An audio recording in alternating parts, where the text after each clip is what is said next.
to us from way of Boston, Massachusetts, and she has written this is your first book. Her first book called The Black Heart Project. She is a mother, she is a sister, and she is going to grace us with her words and her presence today. So let's show her some love, Ms. Victoria Joyce. Well, good morning. Thank you guys for having me. I'm not going to go into a long introduction. The Black Heart Project came about as it was actually a letter. I worked a really good job. I would say, people would say in my mind, like, I got it together. I got the job, I got the house, I got it together, right? I was completely miserable. Completely miserable. I had so many things going on in my life that I just was like, you shouldn't care about that. You got money. why you care? Like, you got money. I got to a point where I had thoughts, suicidal thoughts. And one of the things I did was write a letter to myself. So I wrote this letter. It was long. I wish I had it to read it. I wish I kept it. But one of the things I did was I burned the letter. And in burning the letter, I was telling myself, like, listen, that ain't you. Everything that you wrote there is not you.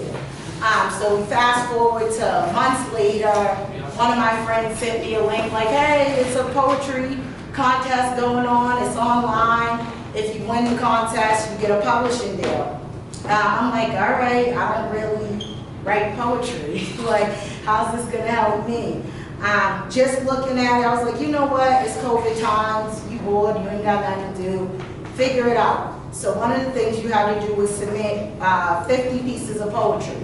I took the book, the letter, this is way before I did the burning and learned of all that releasing, and took pieces of the letter and turned it into the book. And long story short, out of about thousands of people from across the world, I won, and that's how the Black Heart Project book got published. Congratulations. Thank you, thank you. Before I start, I just want to say, you guys are dope. I heard so many dope pieces from where I'm from, self-sabotage. I heard the story from Michael. You guys are dope. You're doing it. You can do anything you want to do. I tell people all the time, I grew up right here in Boston, in Jamaica Plain, same circumstances as many people in urban communities. No father, cracked out family members, lost a couple cousins, couple friends to the streets. I'm no different from nobody in this room. All I did was take a chance. The only thing I did was take a chance, and that's all you gotta do. Sometimes you just gotta bet on you and let that be it. You know how many people's like, you wrote a book, but I had so many doubters, and then the book came out, and it was so much love from people all over the world, people that never even met me in person, and it's just been opening doors since. So whatever you want to do it. I always tell myself, when you get scared and you about to do something and hop in a new opportunity, use that fear as fuel.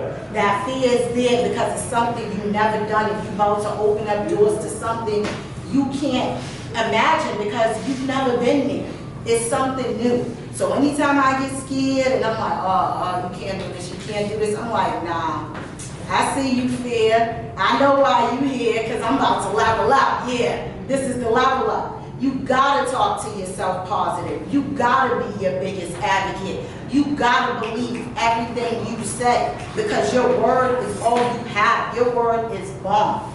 And I just want y'all to know that, and y'all already doing it. I heard so much dope stuff today, and y'all are dope before I even start into my little pieces. But give it up for y'all selves.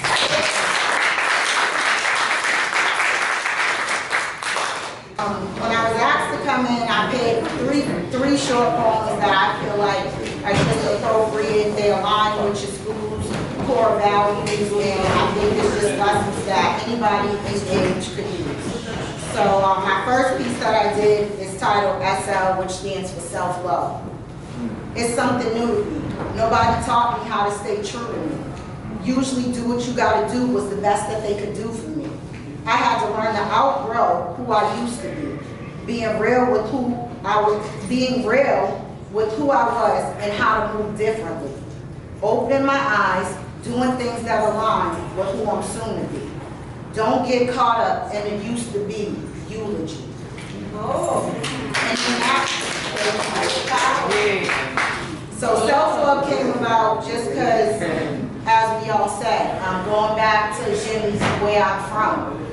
So much of who we are and the things we believe in are on who we're from, where we're from, the things we see, the things we experience.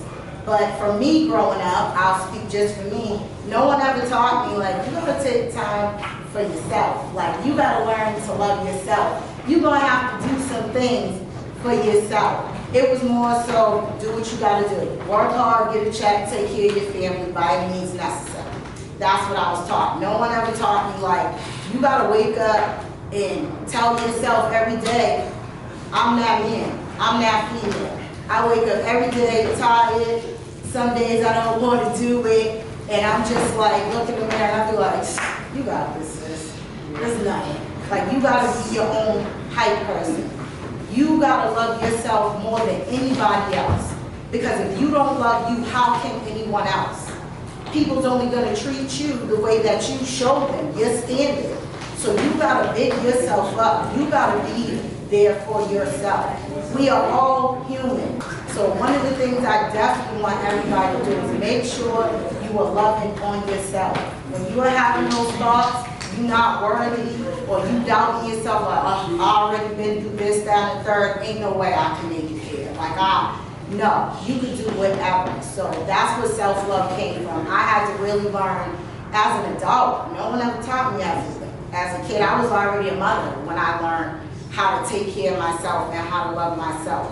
So that was one of the main things that I just wanted to make sure I had in my book, because loving yourself is so important, and it's just one of the things that I don't think that's taught enough to us in our communities. Where I'm from. I'm from sandy beaches, from wild horses in South America. Where I'm from. I'm from the yellow piragua melting in my mouth. Where I'm from. I'm from the sound of bomba being played from the ocean's waves hitting the shore in Sonia and Oscar. Where I'm from. I am from the family dinners and fresh coffee brewing in the morning from Sigue Balante and Dada Gets Wedding. Where I'm from. I am from baked beans and Red Sox beans and rice and beans. Where I'm from Sonia's story bargains and flan during Christmas time. Where I'm from.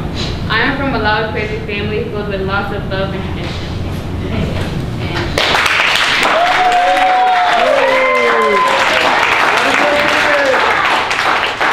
Malcolm X once said, who taught you to hate yourself? You have to remember that everything you think about, you make it happen. If you think yourself as someone less, then that's going to happen. But if you value yourself, if you give yourself self-worth, then you will believe that you are valued, that you matter, that people set up systems, like Mr. Wing said, marginalize seeing your worth. So that way you don't think that you're worth it or that you matter, but you do. The other book that I have, some of you are probably familiar with this. This is my journal. It's called The Journey. Everyone has a journey. You have a journey, I have a journey, but you have to figure out where you're heading. So if I ask Reese where you're heading, he will tell me where he's heading, around his dreams. If I ask Robert where you're heading, Robert will tell me where he's heading, around his dreams. If I ask Anaya where you're headed, she will let me know where she's heading, around your dreams. But you have to have a journey. You have to have a process of how to get there. But you have to write them down. So if you always remember and you can reflect on what you promised yourself that you were going to do. What is the promise that you made for you, Isaiah? What is the promise that you made for you, Miss Ornette? What is the promise that you made for you, Deasia? The promise that I made for myself today, my intention today, is to make you believe in your dreams. One of the books that I'm reading right now is just like you, I'm in school as well.